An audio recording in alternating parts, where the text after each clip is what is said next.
Subscribe करें study with professional classes को और प्रेस करें bell icon for new updated videos के लिए।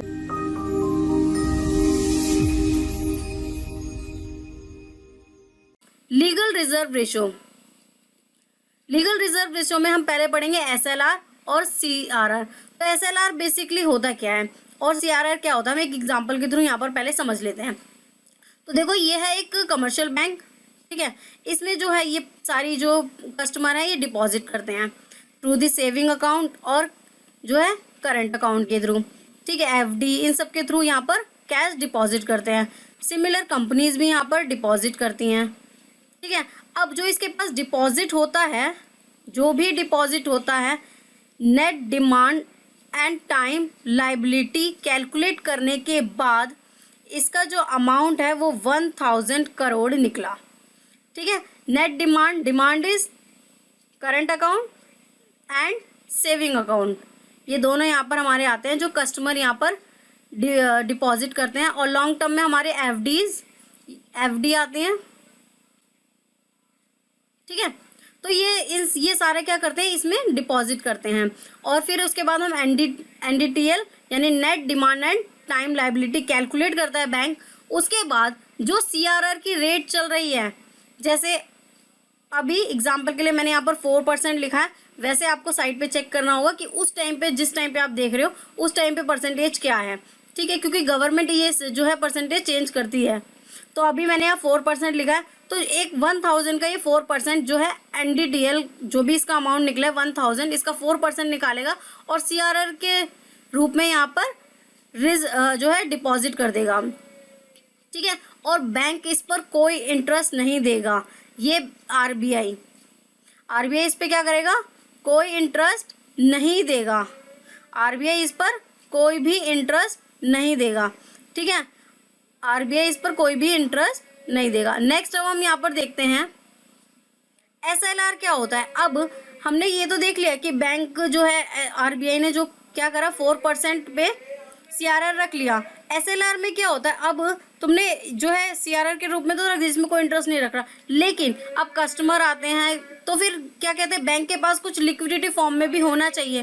तो इसके लिए आरबीआई कहती है कि आपको एसएलआर के फॉर्म में, जैसे मैंने यहाँ पर 18% लिखा है, ये भी परसेंटेज चेंज होती रहती है, तो इतने फॉर्म में आपको एसएलआर अपने पास रखना होगा लिक्विडिटी फॉर्म में, ठीक है। या तो गवर्नमेंट सिक्योरिटीज के रूप में कोई बॉन्ड परचेज कर लिया गवर्नमेंट का, ठीक है। तो इस फॉर्म में आपको 18% जो है वो रखना पड़ेगा।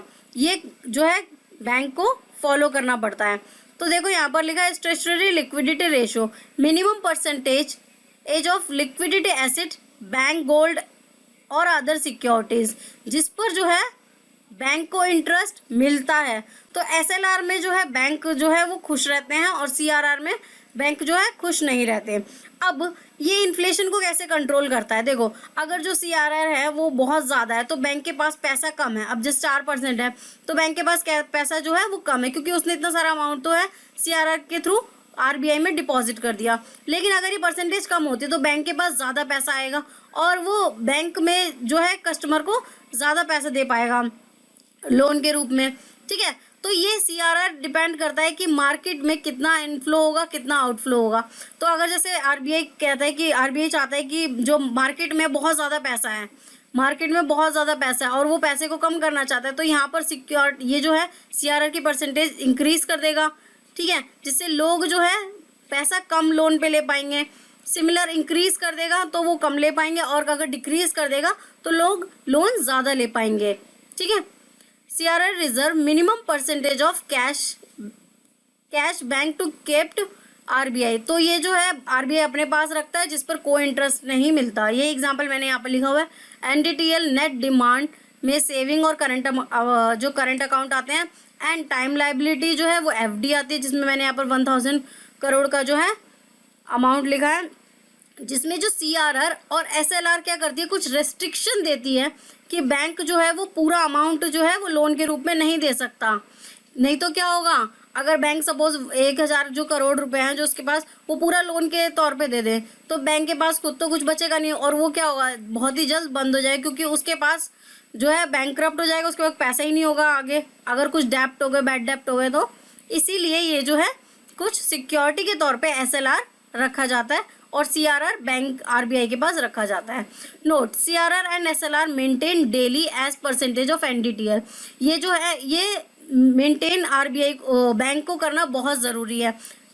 On the last Friday tonight, जो भी लास्ट जो उनकी फ्राइडे टू नाइट होती है उसको मेंटेन करना पड़ता है, ठीक है। और अगर वो ऐसा नहीं करती तो उस पर चार्जेस लगते हैं बैंक रेट प्लस 3%, जो ही मैंने आपको बताया था बैंक रेट का। तो बैंक रेट, जो भी बैंक का रेट होगा, प्लस 3% जो कि है जो इनकी पेनल्टी चार्जेस होते हैं, क्योंकि शॉर्टफॉल होगा अगर CRR में हुआ या SLR में हुआ तो उनको 3% प्लस बैंक रेट उनको चार्जेस पे करने होंगे 1 डे के अकॉर्डिंग। अगर वो और ज़्यादा सब्सिक्वेंटली उनका रहता है कि एक दिन में नहीं 2-3 दिन, तो इस अकॉर्डिंग उनका प्लस 5% डिफॉल्ट सब्सिक्वेंटली डे के अकॉर्डिंग पेनाल्टी चार्ज की जाती है और बैंक को वो पे करनी पड़ती है।